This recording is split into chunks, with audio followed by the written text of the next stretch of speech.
या संदर्भात ताजे अपडेट देण्यासाठी आपल्या प्रतिनिधी मीनाक्षी म्हात्रे आपल्यासोबत जोडलेत। मीनाक्षी, अत्यंत धक्कादायक आणि गंभीर प्रकार आहे।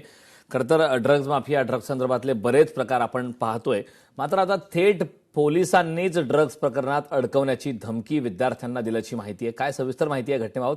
ही घटना नेमकी कुठली आहे? निश्चितच आपण पाहतोय की जंतर मंतरच्या या सगळ्याच घटनेनंतर मुंबईभरामध्ये याचे सगळेच पडसाद उमटू लागलेले आहेत आणि ठिकठिकाणी विद्यार्थी असतील हे आंदोलन करताना पाहायला मिळतात। मात्र यातच आपण पाहतोय की अनेक विद्यार्थ्यांना पोलीस हे ताब्यात देखील घेताना पाहायला मिळतात। तर सोशल मीडियावरती काही व्हिडिओ व्हायरल होत असताना एक व्हिडिओ असा समोर आलेला आहे ज्यामध्ये मुंबईत आंदोलनात सहभागी झालेल्या विद्यार्थ्यांना ड्रग्जमध्ये अडकवण्याचा एक धमकीवाला व्हिडिओ जो आहे तो समोर आलेला आहे। चक्क या व्हिडिओमध्ये आपण जर पाहिलं तर पोलीस जे आहेत मीनाक्षी, मी तुला काही क्षणासाठी थांबवतोय।